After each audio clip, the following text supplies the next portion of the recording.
Check out irlonestar.com/sponsor for more information, or call in and leave us a message at 936-647-3776. You are listening to the Lone Star Community Radio on 104.5 KCZWLP Conroe and 106.1 KZCCLP Conroe, and worldwide on irlonestar.com. Shall we begin?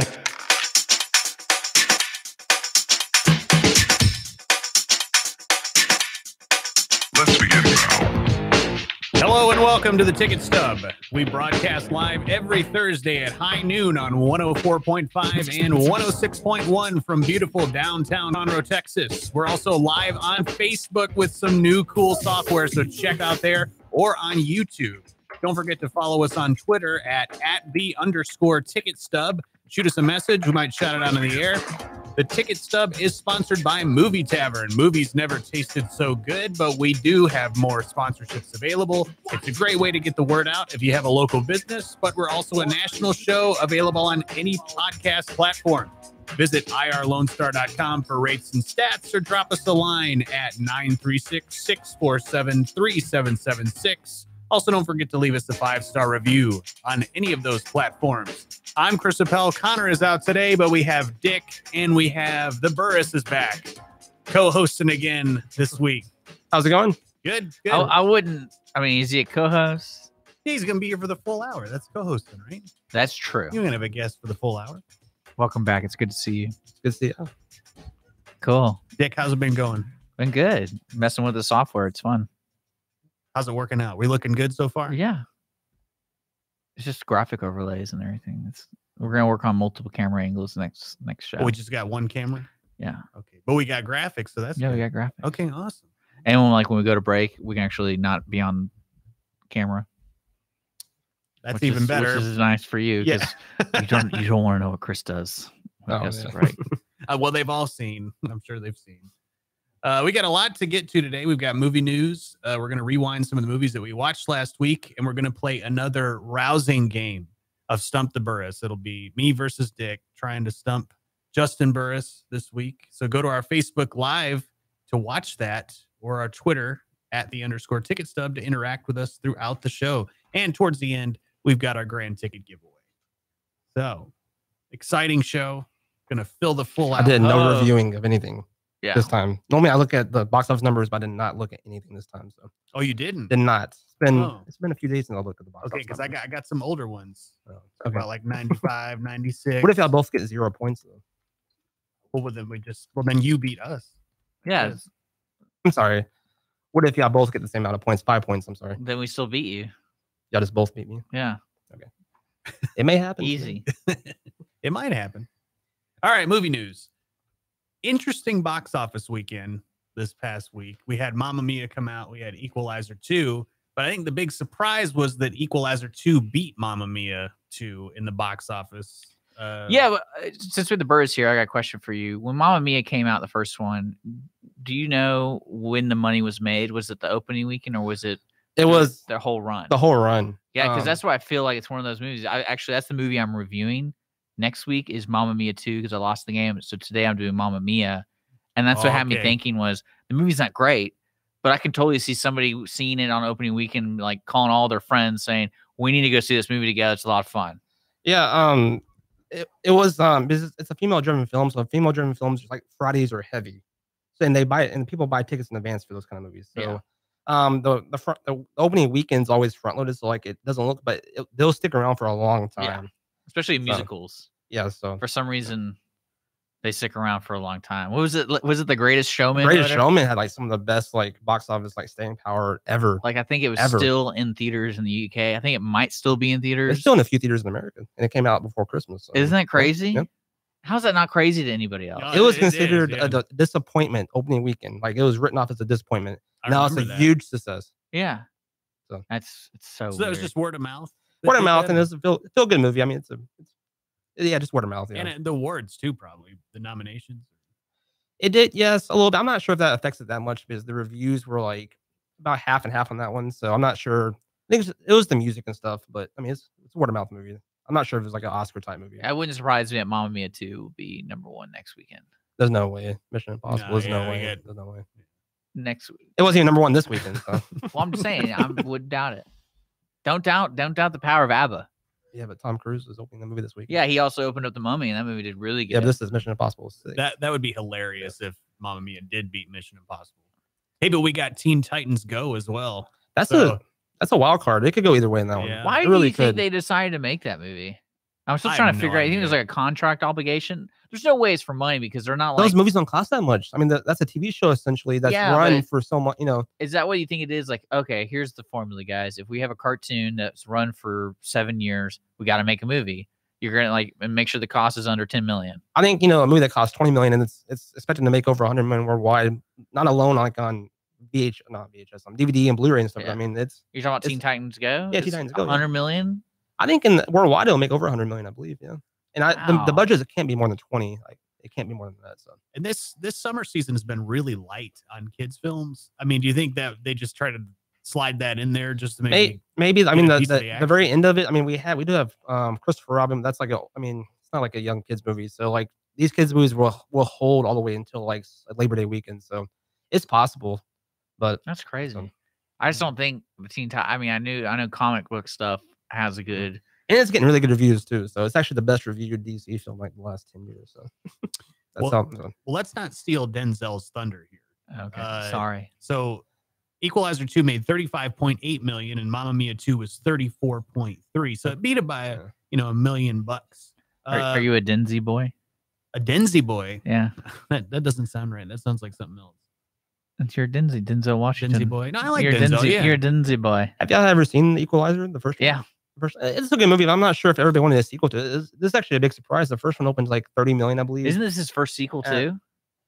It might be actually. Like yeah, this might be Denzel Washington's It might first. be, I was reading that somewhere that It probably is. I can't think of anything else. But this one surprised big time. Is like the last few years sequels, unless you're like a Marvel film and a Star Wars film, Yeah. sequels are disappointing big time. Nobody's watching them. Not like they're losing a big chunk of audience, big chunk. And this one, it just felt like it was not needed. Essentially, I mean, it could continue. It's a TV show, but this one surprised. It did a lot more than the first one did. So. One thing I did notice about that is I watch TV a lot. I did not see any advertisements for that until probably the last 2 weeks before it came out. I mean, do you think that has something to do with it? Like just Maybe. the late ramp up of advertising when there hasn't really been anything? It's possible. I don't remember seeing the advertisement for it at all. Me either. I had no idea it was coming out this weekend until I saw Ask Me Anything on Reddit. The first one did open in September, and this one is in July. Which I mean, there's been a number of movies before where like that's happened, and they just it's not a summer movie essentially. It's an off season movie really, but this one turned into a summer movie somehow. So I'm not sure exactly how it happened. And it's been almost 4 years since the last one. So a lot of times with these sequels, you have to get them out within 2 years. That way people remember what they are or even care. But this one was different, so I'm not sure. Well, I think we'll probably see an Equalizer 3. I think so. Yeah. Now, I'm just gonna sound strange, but the Bourne Identity, that was based off a book, right? Yes. So were all the Bournes based off a book? I'm not sure if all of them were. I know the first 3 were. So I'm not sure if the last 2 were or not. Because maybe that's what they kind of base it off of. If it's like, hey, we got this real action movie, like a realism action, and it doesn't really matter if we make a sequel or not. We can, just because people want to see those kind of movies in the theater. It's possible, but I mean the difference. Because think about all the other movies that are very similar. Like the joke is Liam Neeson. You could like literally write a super script and it's all the characters and then just make it into one big movie. It's all the same thing. Oh, you hurt my daughter, or you hurt my family, or. But for every one that succeeds, there's like 4 that fails. Oh yeah, especially for him, for Liam Neeson. But I feel like now we're talking about there's always gonna be a superhero movie for the next 10 years in the theater. I think there's always gonna be a movie like this gonna be in the theater once a year. Possibly. I mean Denzel is he's pretty consistent with his movies to begin with, so but that's possible. But there's no way, in my mind, there's no way that this should have done as well as it did. Really? No way. Yeah. It's 4 years. It's 2 years too late. It's a movie that's I think it's well liked, but nobody really. Well, they're gonna drop halfway, no at rush. least if not more, half this week. Yeah, Mission Impossible is the same audience, so yeah, it will drop 50% whatever, but it'll end up making the same amount, or if not a little bit more than the first one. And the budget is only like $5 million more, so it's worked out pretty good for huge us, hit, huge hit. Number 3 is coming up, I think. I think so. Yeah. So Warner Brothers is. Are we changing topics? We are changing topics. Okay, you gotta tell me that. You can't. Okay. It's hard for me to We're follow changing along. topics. I'm a listener. I'm an audience member. Okay. All right. We're moving on. Thank you. Warner Brothers is looking at doing a Batgirl movie, and they're looking at they might want to use Kristen Stewart or an actress similar to her role. So I'm just going to get this out of the way, and this is why I skipped to this one. I'm going to just say this right now.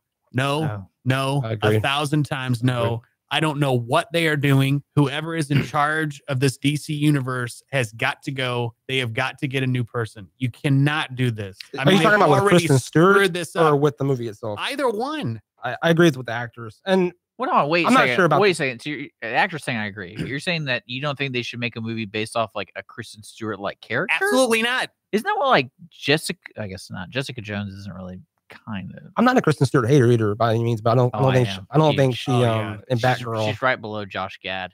Yeah, right below. Maybe Josh Gad can be Batman in that universe. Maybe. Oh man, if they're gonna cast her, they I bet might he's as well. I bet he's in Teen Titan thing. I bet he's in that. Nicholas Cage is. He's playing Superman. He's getting his chance. There you go. Yeah. He's getting his chance, man. Yeah, but this movie, with Kristen Stewart. They might as well cast Kathy Griffin if they're going to cast Kristen Stewart. I mean, come on. For the audience members listening, let me know if I'm wrong. Why does it always seem, in my mind, when Kristen Stewart's in a film, she doesn't want to be there? Is that me just like that's life? I guess what I'm saying. It just seems like she doesn't want to be anywhere. She doesn't want to be an actress. I don't know. She was in like 6 Twilight movies. You know, I get that, but other movies, like I saw the Huntsman movie, and I saw there was a small budget, like it was more of a romantic comedy movie with her. Not comedy, like a drama. And I was like, she just doesn't seem like she wants to be there. Is that just her acting? Well, is that just her acting? I guess. You know what I'm talking about? And even in publicity wise, she always seems like their comments and stuff. She's like, oh, I just don't have time for this. I'm like, wait a second. What does she have time for? Yeah. Well, hit us up on Twitter if you think that Kristen Stewart could do this and because just be the world's most indifferent. The guy who played Edward in Twilight, like I think he did the smartest thing is he took it serious afterwards. Like he's like, hey, this gave me my podium. I can go and get in good acting kind of movies. I mean, have you seen a movie with him between Twilight and now that he's just awful? No, I think every time the movie might not be good. He's all right, but he goes, yeah, he's good. I mean, I've seen Water for Elephants. This is a decent movie, but he does like a lot of indie films now. I noticed. I haven't been watching them lately, but who do you think should what is there an idea like if they were going to cast someone? I think what's the character? Well, what they're doing, Batgirl. What they're doing wrong. What they're doing wrong is they're trying to take an A-list actors and putting them in these roles, and I think that's a huge mistake. I think Batman, Batgirl, Superman, it sells itself. You don't need to use a well-known actor. Is Batgirl essentially Batman? I know nothing about Batgirl. Batgirl is several different stories. He's the daughter. No, it's several different stories. But she has the same abilities to be on the timeline. Like she has the money, she has the gadgets. That's all she has. There's no superpowers or nothing like that. Just like Batman, right? Yeah. Which I like it. I think it's a cool idea, but man, you got to get whoever's helming this. They got to go. So. Well, I think one thing that I always like to look at is comic book movies made before 2000 really weren't plagued with the idea of making, if we make a bad movie, it's going to ruin the franchise. Because you can argue in like the Batman movies between after Batman Returns and then Dark Knight, those movies are pretty bad. But it didn't ruin the franchise. It didn't ruin other comic book movies. It was just like, these are just bad movies. But now people they're facing is DC, especially DC. It's like, we got the reputation of making bad movies. Anything we make in the future, or at least for the next couple movies until we make a good one, it's not going to do as well as it could have if we weren't making bad movies. So the Batgirl problem is that their face is, do we want to spend the money on making something new and not have a backstory? Because they learned that with Suicide Squad and they learned that with Justice League. Is no one's put any effort into knowing these characters until now because we threw you in. Like if they put Batgirl in like 2 movies and then did a Batgirl, that makes perfect sense. Just make her a Black Widow type character. I mean, does she even need her whole movie? Really? Well, she's essentially Batman. I think it's an interesting thing to flush out. Well, I think they could do that, and definitely they've had success with the Batman universe comics or movies where they spawn off to other, like Nightwing, who was basically Robin, but like they've had some success of making individual movies for those characters. Do you think a Batgirl movie would be successful though, even with whoever's involved? I mean, I think it would be if they did a background story and she's featured in other films, because what happens when you're writing a script for Batgirl, it's the hardest thing to do in these comic book movies is do the origin story. Like we don't want to do that. Why do you think Spider-Man Homecoming did so well? Yeah, they dropped it, but then they made the storyline very involving. It wasn't boring, and it had some really good twists. And so, like with Batgirl, that's how you make that movie interesting, because you make it a good movie. Not let's spend 30 minutes talking about where she came from, all that stuff. Yep. Let's already get that out of the way in other movies. Let's jump right into a good story that involved Batgirl and like her detective story or something like that. Maybe Christopher Nolan can come back to the universe. That would be great. Well, quickly before we go to break, the director of Guardians of the Galaxy, James Gunn, was fired. I knew we were going to talk about this. Yes, he was fired this week or last week for some tweets that he did a long time ago. And so what do you guys think? Did you get a chance to read the tweets? I did. I've seen a couple of them. I haven't seen all of them. I mean, they're not that good, but I mean, it's what's strange to me about it is you look at a company like Disney, and it makes total logical sense that Disney would fire somebody like this. It's a kids driven. Yes, I would totally see that. And what also taught me is Marvel. I always give Marvel credit for choosing the right creative people to be in charge of their movies. Since look how successful they are, the movies aren't half bad, which is really hard to make a comic book movie half bad. Like it's usually horrible. But then that told me Marvel's really in control of their stuff. They choose to hire that guy, not Disney. Yes. And now what I'm interested to see is any future choices is how much Disney really wants to get involved, because to me, as a creative person, and especially go on Twitter and write, like I'm worried about you, Chris. Well, you were on Twitter, 10 years from now.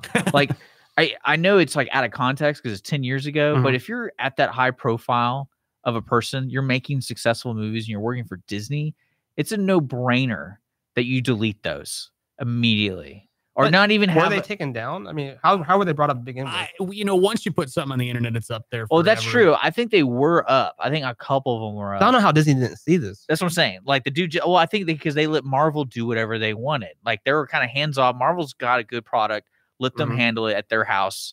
But we're the overall house. But let them handle it. Now I think, the people who they're hiring might be questionable. But is this too far? I mean, has this thing kind of gone way too far? Where you're going to go? No, not 10 years or however back in somebody's past. You have to think about Disney's buying Fox, and everything they're going to be doing for the next year to 3 years is going to be under a microscope. So I bet you anything more stuff's going to come out about this, and they're going to nip everything in the butt. I mean, I see where you're coming from. I think Disney on their side, it's a smart thing because like especially with it being a kids driven, nip it in the butt. And like like some of the comments were made, but the Guardian movies are not going to be the same. But he's already done 2 movies, and there's definitely his style. So they're going to there's going to be. He wrote it. He's a writer too, but he already wrote it. But I think take him off as director and let him be some kind of consultant in some way. Well, no. Disney will not.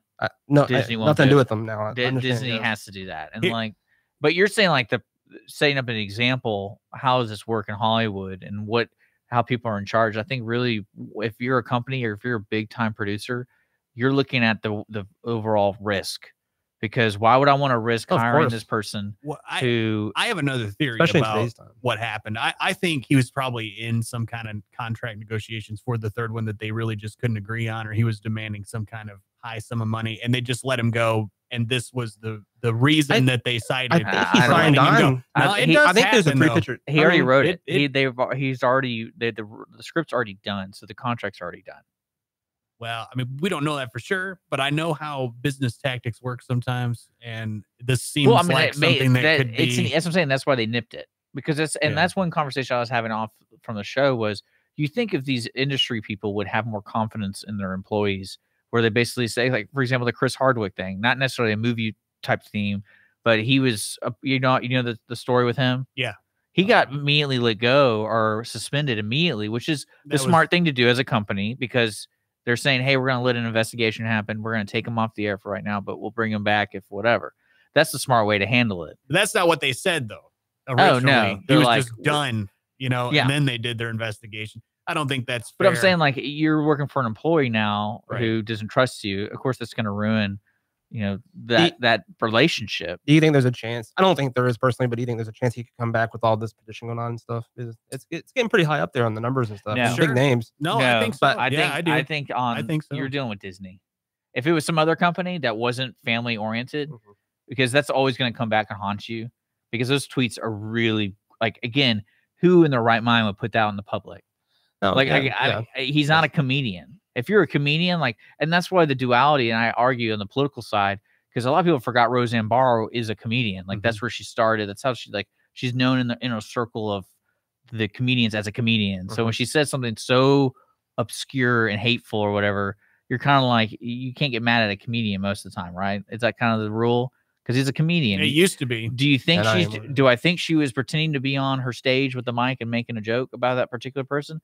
I would say no, but you have to look at it like that. James Gunn's not, and he's more of an employee now, and that's not his job to be funny. Or I just can't believe that they lit people on Twitter. I would not. If I was Disney, I think he's gonna be back. If you're famous, you shouldn't be on Twitter. I don't think. Well, that's what your lawyer friend would tell you. But I mean, if I was Disney, I would definitely have something saying social media should be restricted, or you should be understood that if you do something that we deem inappropriate, you're gone, 100%. And that's what's going to happen in their contracts. But that's kind of Disney's fault, though, for not going back and looking. Oh, There's they knew. No way. They knew. I'm telling you, the Me Too movement happened. And that's where they're like, well, we got to end this. I mean, well, that wasn't a Me Too topic, was it? No, it was but like it's the time we're in right now that we're like anything, you know. Well, outrage culture. Yes. But I mean, I think Disney had to have known, or Marvel had to have known. Because the Roseanne thing wasn't either. I mean, that was based on something else. I mean, yeah, but it's more of like, do you want to be associated with? No, I agree with what you're saying. And you can argue the Roseanne thing all day because that's more fits your conspiracy where they just want to get her out of the contract, and it was easy just to prove that. But for the James Gunn deal, I don't see that working out well for him. Maybe and this is now the perfect time for somebody to pick him up, because if you think about it, he's kind of tied to Disney for making these movies, to doing like he's kind of like he's not sold his soul, but he knew in his mind if he didn't get kicked off, he's working for Disney for the next 5 years. Now he's not. Now we have a director who's a proven independent director who might be offered from WB, like, hey, make a DC movie for me.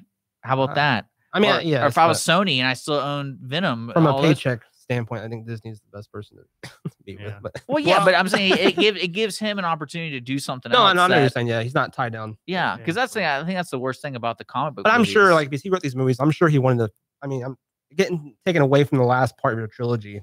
I'm sure that's pretty hard. I'm sure. Oh, he's gonna be gone mentally, I bet, for a couple of years. I would be. I'd be so distraught over that. Yeah, especially all that hard work. And then you get a phone call, hey. Because Guardians of the Galaxy that was nothing. Like nobody knew what that was before. Now it's just, I mean, it's huge. It's very big. If not, it's almost as big as Captain America. It's bigger than Captain America. It's bigger number wise. It's bigger than Captain America. Oh yeah, money wise, yeah. Those movies are horrible. So, I mean, they're like. Josh Gad's in one of them, I think. So. Captain America. Well, we're gonna go to break. When we come back, we are going to rewind the movies that we saw this last week. Don't miss it. Stick with us on the Ticket Stub.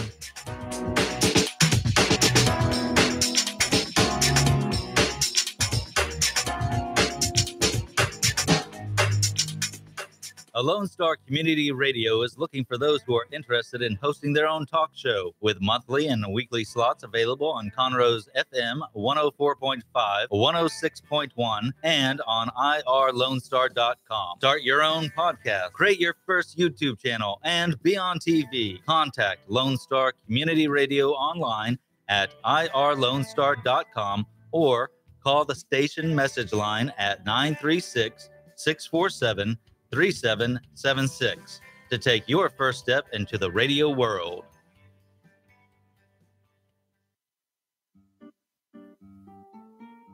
The Ticket Stub is brought to you in part by Movie Tavern, with 2 locations serving the greater Houston area. 18359 Tomball Parkway, just north of Willowbrook Mall, and 9630 FM 1960 Bypass West, across from Deerbrook Mall. The Ticket Stub is sponsored by Movie Tavern. Movie Tavern. Movies never tasted so good.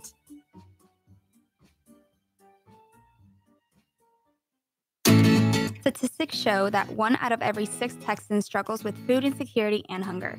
And many people don't eat enough fruits and vegetables every day. The Better Living for Texans program is here to help you learn how to make healthy menu choices, save money at the grocery store, prepare quick and delicious meals, get more good nutrition in your day, and get more physical activity. Classes are fun, friendly, interactive, and free, and taught in English and Spanish. We are Texas A&M AgriLife Extension, helping Texans make their lives better. Hey guys, this is Connor. This is Dick. This is Chris. And we're with the Ticket Stub podcast every Thursday live at noon on 104.5 and 106.1 FM in the Conroe area. Also, anytime at irlonestar.com. You go to irlonestar.com/TTS. You can find all of our social media. And don't forget, we give away 2 tickets to the Grand Theater on every show. If you like movies and you like complaining or celebrating anything that has to do with the silver screen, check out the Ticket Stub podcast and join us every Thursday at noon o'clock on Lone Star Community Radio. Repeat, this is not a drill. Welcome back to the Ticket Stub. Before the break, we discussed Denzel equalizing Mamma Mia, the James Gunn controversy, and Kristen Stewart as Batgirl. What? I agree. I think it'd be great if I was making that movie. I'd have her in it, and in the first 10 minutes, people are like, "Man, Kristen Stewart's Batgirl." Say she's Batgirl, and she dies, and the next person becomes Batgirl. Perfect. Any movie where she is equalized. Can you imagine her being Oracle? You know who Oracle is in the comic book? I have no clue. It's Barbara. She's the daughter of she's Batgirl, and she gets shot by the Joker, and she's paralyzed, and so she becomes Batman's like right ear, like she's the one searching all the stuff while he's doing it. Can you imagine her being in a wheelchair and being paraplegic? Yeah. Oh man. Well, if she couldn't get any less expressive, that would do it. I think that's horrible, but it also entertaining to think about. The Ticket Stub is sponsored by Movie Tavern. Movies never tasted so good. So it is that time again where we rewind the movies that we saw last week. So Dick, I'm going to start with you. What did you watch this week? Everyone knew from last episode, which is available on podcast, YouTube, and I have to watch, I lost the game. I have to watch Mamma Mia 2. Here we go again. And I'm going to watch that for next Thursday. So because I had no idea what Mamma Mia was, I was like, please God, be on Netflix or something so I don't have to go rent this stupid movie. And it was on Netflix, the original Mamma Mia from 2008. Was it good? Well, it was directed by Philida Lloyd, and she's done like The Iron Lady with Meryl Streep. Mm-hmm. So I think I've said this on my morning show. There's a reviewer or a critiquer from the UK, Mark, I can't pronounce his name, Comiode, or if you don't know what I'm talking about, I forget what his name is. Kermode, maybe that's his name. Yeah, Kermode, Mark Kermode. He does a really good job reviewing movies, and he did a review of this movie that I saw like I think 2 years ago because it made the circulations like Mark likes Mamma Mia. And he's basically describing what I would describe, like how I felt about it. Like I didn't know what was going on. It was so stupid. But when the musical numbers came on, like it had a lot of energy to it. So like you got to watch it. Mm-hmm. And I would say overall, the movie, like if you take out the music, the plot is so bad. Like I'm talking about these are bad people. Yes. And I watched it with friends. So it's definitely one of those movies. And it's funny, and I bet it's fun to be part of the creative process because I didn't know anything about Mamma Mia. What it was about, who ABBA was. I think I need like 1 or 2 songs by ABBA. And the way I can say it, if you're in the same boat I was before I watched this, it's just like that Across the Universe show where they basically take an album or a collection of an artist and try to make a movie out of it. And that's basically what this is. Because I was like, oh, ABBA wrote songs for this? This is like really convenient for these people. And it's not like at all like that. Meryl Streep and all them, like it was, the singing was so bad for everybody, especially Pierce Brosnan. That was wonderful. I loved it. I can't see Pierce like that. That's why I can't watch that. I would say like I liked him in it just because it was more of like he was doing the best he could, and I respect that. He's very tone deaf. Yeah. Oh, very much so good. It's so good. Yeah. But overall, I'd say it's definitely a movie that's not bad, but it's not great. I'm not looking. I was about to ask. You're looking for the second one? Well, actually, what's funny is this: when I saw this, I read the synopsis for the second one. The second one looks more interesting than the first one. Second one's getting way better reviews, like very good reviews. The first one got mediocre, you know. Well, because I will say, I knew in the middle of the Mamma Mia, I knew what was going to happen. because I was like, okay, you can kind of see there's no way they would have all these famous people in it. And in the second one, like, there's no way that you find out who the daddy is and like, oh, I don't want to talk to these other two dudes. But how messed up is the mom never told her. And then my nurse fiance had to tell me about the ovulation period because basically, or clinically, she had to sleep with all three of these dudes within like 48 hours. What a weekend. Yeah. I mean, like, but there's also the off chance of other stuff happening, but like, yeah. And I was like, I can't believe the daughter's not thinking this because she finds the diary and that's how she like tracks down the three men that might be her dad.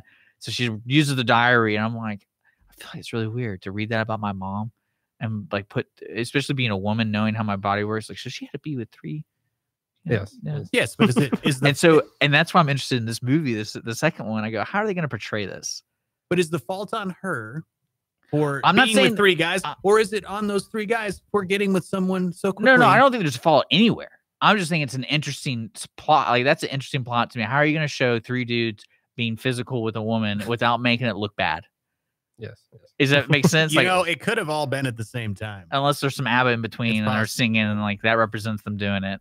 I'm just saying, it kind of weirded me out a little bit because she says it even in the movie. She calls herself a slut. And I was like, well, that's the reality of it, I guess. But maybe it was at the same time. See, that's what I'm telling you. That's why I want to go see the second one. When does this take place? Like, what decade would this have been? I've actually never seen Mamma Mia. Okay, so Mamma Mia, it takes place today, but then they reminisce, and I think it was before the 80s. It was during the make love, not war kind of era. 60s? Yeah, 60s and 70s. So Amanda Seyfried in this movie is like supposed to be 40 years old? No, she's the daughter. Yeah. So the premise of Mamma Mia is the daughter is getting married, and her mother never told her who the father was. Yes. And the daughter discovers this diary from her mom going through basically raising her by herself and piecing the story together through the diary. She find out who the three maybe bachelors are, or maybe the dads. The mom does not know who. Yeah. So the whole twist to the movie is the mom doesn't know these three men are coming. And I don't really know why the daughter's doing this. Cause I feel like if you decide to do something like that, that overshadows your wedding just a little bit. Yes. But, and she didn't even tell her fiance this. So again, like I was saying, like I think the music, they're trying to do their best to make it interesting, but yeah, that's the premise of the movie, and then it all unfolds from there. So thumbs up, thumbs down. Oh, thumbs up! It's really well done. All right. And I think if you have a girl or a guy who really wants to see it, don't be afraid to say no. I won't do. I'll join you. Whatever. Have fun.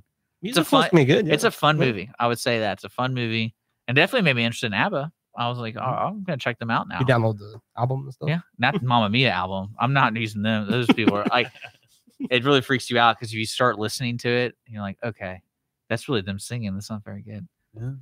Especially when Pierce Brosnan comes on. All right, Justin, what'd you watch? I actually watched two movies this weekend. I'll talk about one really, but I watched The Disaster Artist. It's actually a very good movie, but I watched Superbad as well. Oh yeah, Superbad's a great. I'm sure, but both of y'all have seen this movie before. Yeah, Superbad. Yeah, it's Superbad. I've seen The Disaster Artist too. The Superbad's it holds up very good. It's a great coming of age story. Jonah Hill and the other guy, I forgot his name. Michael Cera. Michael Cera, yes, whatever. They're great. They work well together. Seth Rogen and Bill Hader are so funny in that movie. They are extremely funny in that movie. And it's the movie that started Christopher Mintz-Plasse. Is that how you say his name? Oh, his wonderful career. Yes, wonderful career. Yes, yes.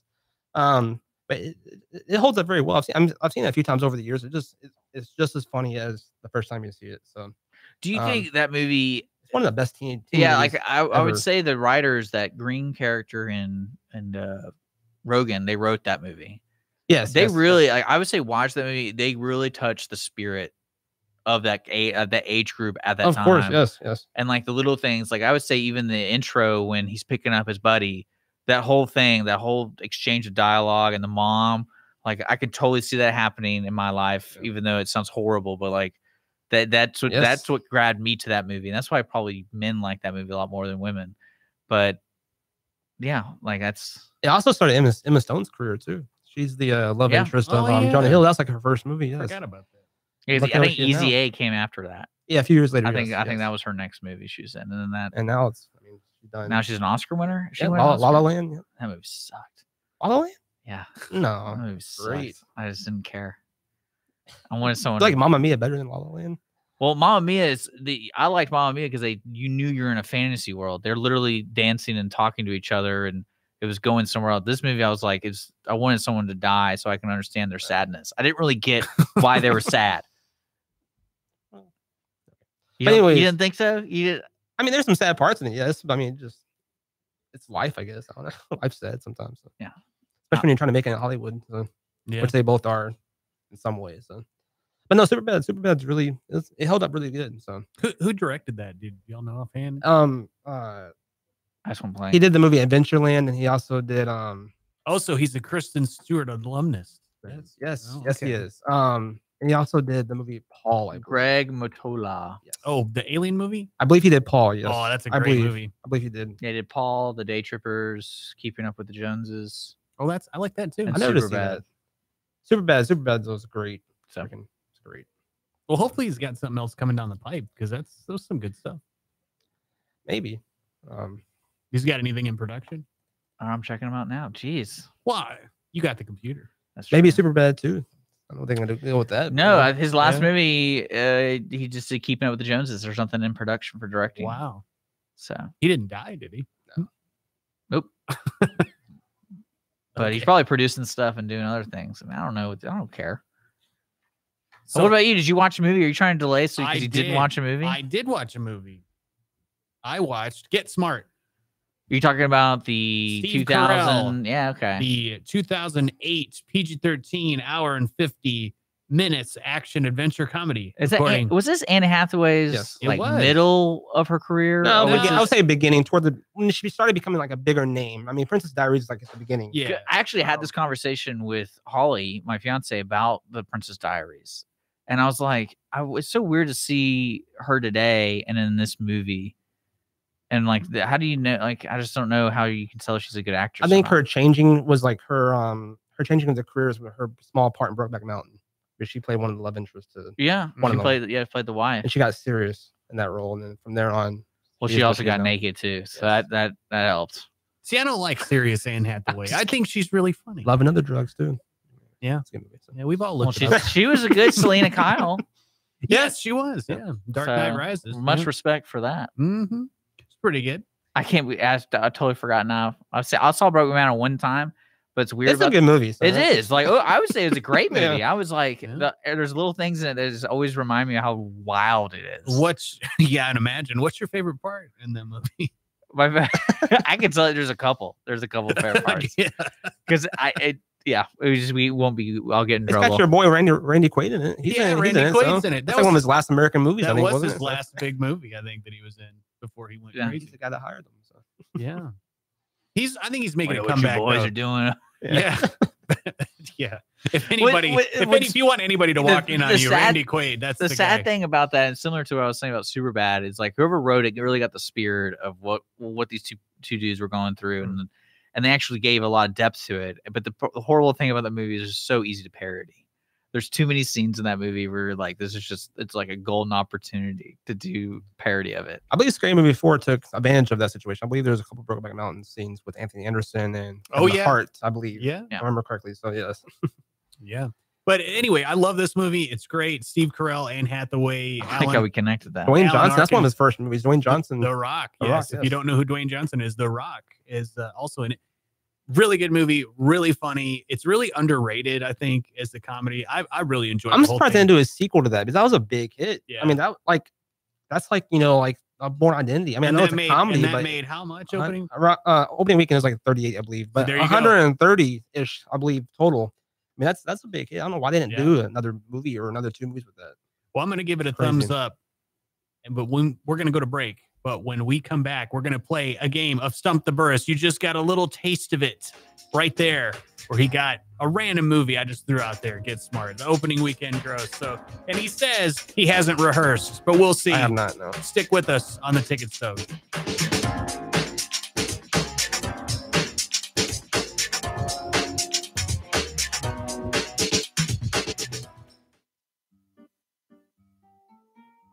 The Ticket Stub is brought to you in part by Movie Tavern, with 2 locations serving the greater Houston area, 18359 Tomball Parkway, just north of Willowbrook Mall, and 9630 FM 1960 Bypass West, across from Deerbrook Mall. The Ticket Stub is sponsored by Movie Tavern.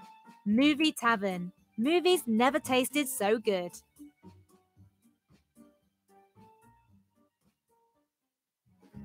Listen in Mondays at noon to hear Conroe news from local nonprofits, businesses, upcoming events, Conroe Park events, news stories, and information that matters to you with your host, Margie Taylor of Taylorized PR.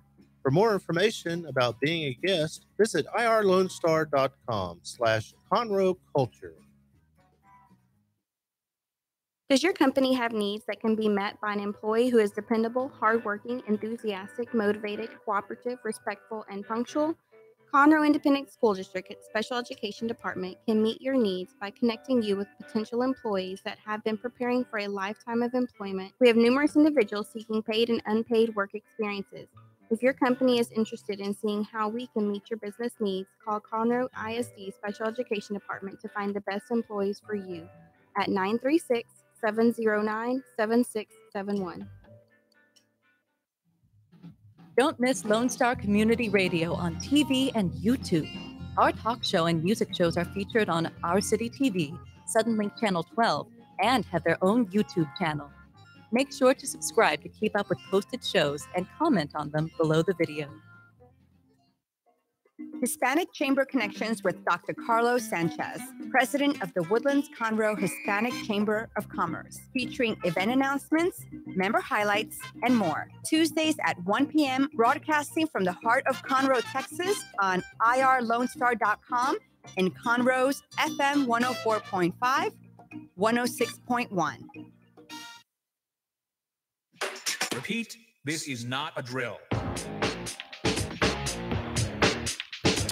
Welcome back to the Ticket Stub. Before the break, we discussed the movies that we rewound. Get Smart, Mamma Mia, and Superbad. The Ticket Stub is sponsored by Movie Tavern. Movies never tasted so good. So before we do Stump the Burris, we've got the grand ticket giveaway here. And we only had one guest from the body count of the first Equalizer. And Wes Smith guessed 40, and he did not get it correct. So he does not win the tickets this week. But the correct answer is 20. 20 people, Denzel Washington. Dialed it down, I guess. In the first one, yes. So it is time for Stump the Burris. If you've seen the show before, you know that the Burris has a vast knowledge of movie grosses for movies. This is how the game is played. Dick and I will each give the Burris 5 movies, of which he must guess the opening weekend gross of the movie within. I'm going to give him $2 million. If we stump him, we get a point. Whoever gets the most points wins. We'll start. Dick, you got your movies? I'm getting them right now. All right. Well, I will start. We'll go back and forth. 2 million. All right, here we go. Within 2 million. I'm not feeling good about today. All right. 2008, The Incredible Hulk. The Incredible Hulk, 2008. Is it 55? That is correct. Yes. I did not get a point. Can you throw me a pen? I got to keep score, sir. There you go, sir. Thank you. All right. So I did not get a point. So, Dick, do you have one loaded up? Yes. Okay. Do I have to say the year? Yes. Yeah, I think so. Let me see. 2004, After the Sunset. After the Sunset. That's one of my favorite movies. God. I'm going to go with 11, but it's either 11 or 13. Well, you got to take it again. I'm going to say 11. Yeah, 11. Wow. Damn. Okay. All right. Moving on. 2000, Road Trip. That did 17? It's either 17 or 13. I'm going to go with 17. It was 15, so you get it because it's within $2 million. So Okay, I did not get a point there. Dick, do you have one? Yes. Let's go with the 2005 Good Night and Good Luck. Good Night and Good Luck. That opened limited release. So that's what we're going with right here. Yes. Oh, yeah. So that's right. less than $1 million for sure. Okay. But you can get another one if you want. That's okay. All right, let's do Now this. he's just showing off. Let's do the 1996 Homeward Bound 2, Lost in San Francisco. Oh boy. Oh, yeah, I think you got him here, maybe. This is just a guess. 5 million. 5. 8. Oh, so Dick gets a point. Yeah. Oh, okay. Now I'm regretting my choices. Mine is 1996. The Truth About Cats and Dogs. Janine Garofalo, I believe, is in that movie. If anybody's out there a big fan of hers still, is she still doing anything? I wonder. I haven't seen her. I imagine more of a writer, if I had to guess. The Truth About Cats and Dogs. I'm gonna guess again. 5 million. It was 6.7, so I do not get a point on that one. All right, Dick. I'm still looking. All right, well, I'll go to one of mine. Fahrenheit 9/11. It's from 2004. Yes. I'm gonna say 19. It's either 19 or 21. I want to say those two numbers, but 19. That is incorrect. It was 23.9. Oh, okay. So I get a point. That was a very, very big hit for a documentary. Very big. All right, Dick. I'm still looking. Well, I only got one more, so then you're gonna have to go 3 in a row. You want me to go mine and you do 3 in a row? All right. 1995. Casper.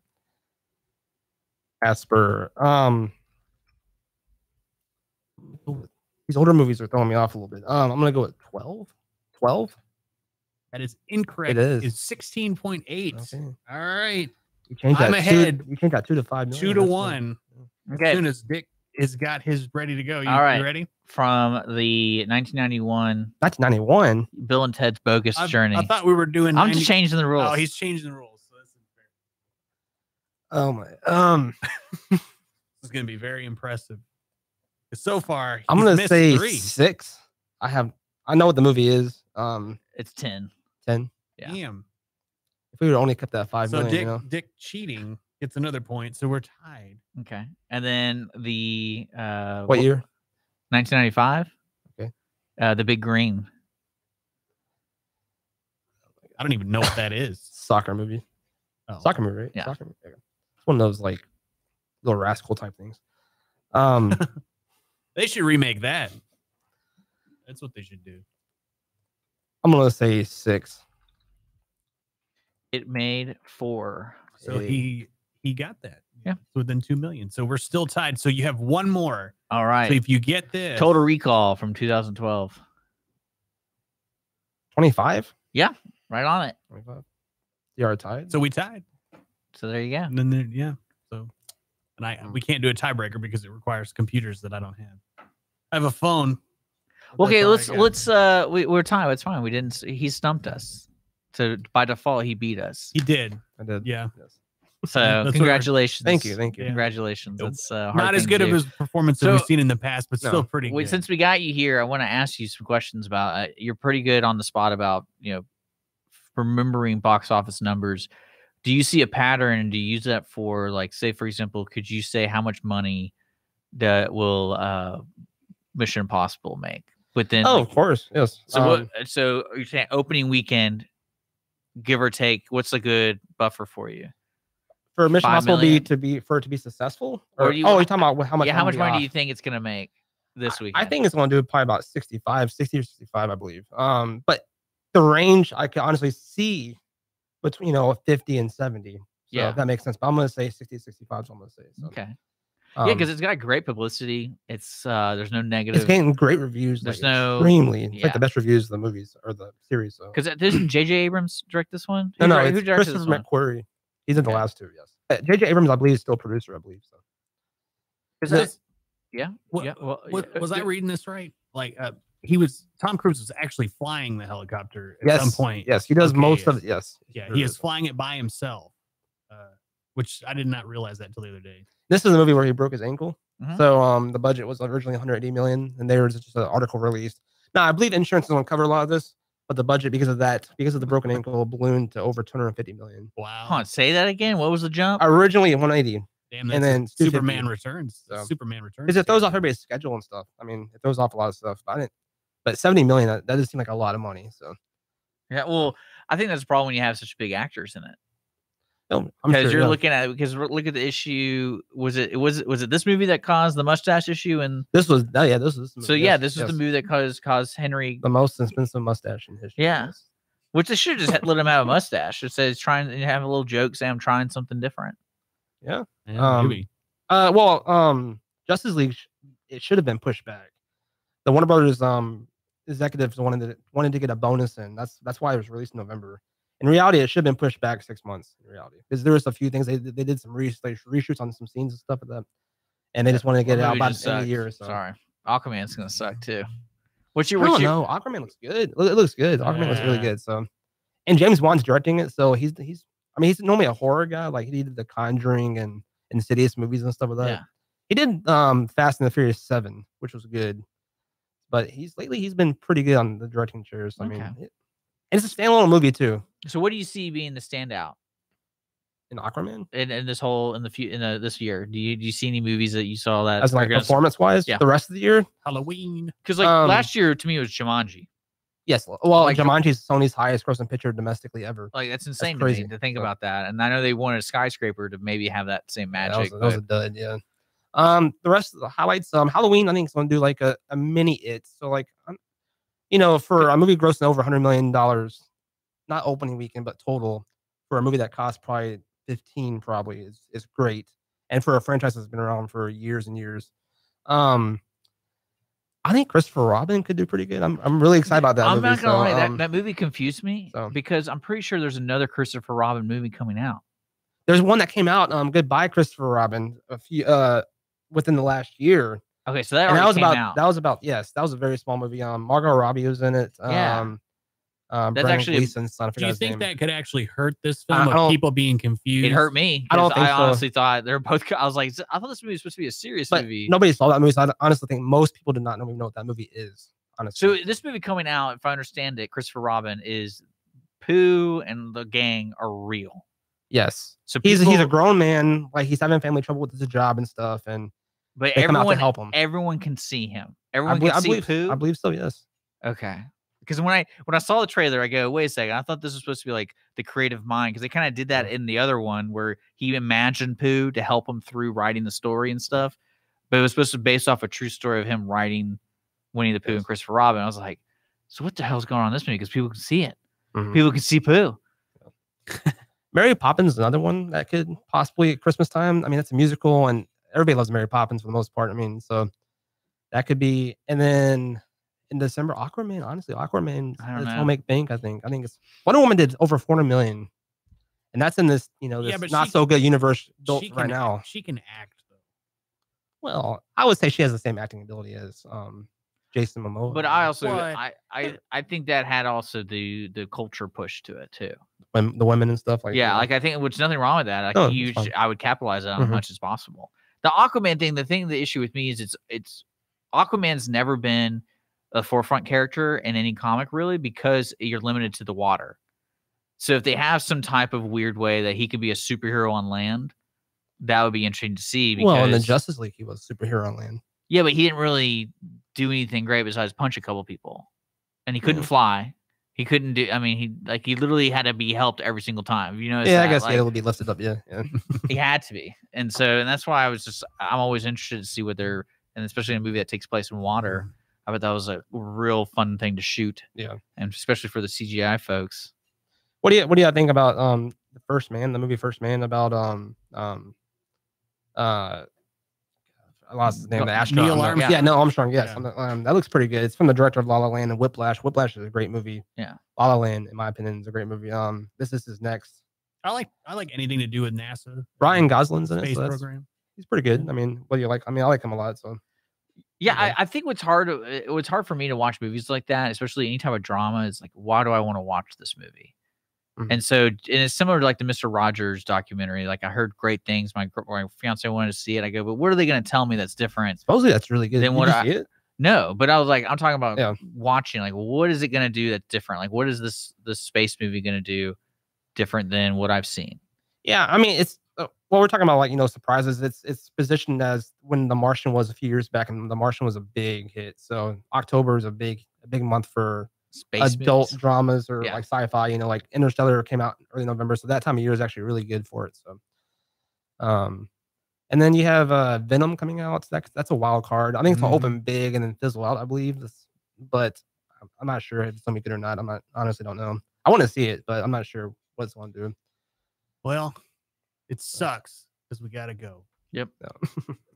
But quickly before we do, we've got our grand ticket giveaway question. Which famous actor turned down a role in the 1995 film Crimson Tide? That's our grand ticket giveaway question for this week. Hit us up on Twitter or on our Facebook to try to answer the question to win 2 tickets to the Grand. Justin Burris, thank you for coming in today. Thanks for having me. It's been a lot of fun. Yeah. For Dick and Connor on one of his Aspen skiing trips, I'm Chris Appel. Wait, is he really doing that? I don't know. That's where one time he was when he was texting. But anyway, we'll see you next week on the Ticket Stub. This is not a drill. Repeat, this is not a drill.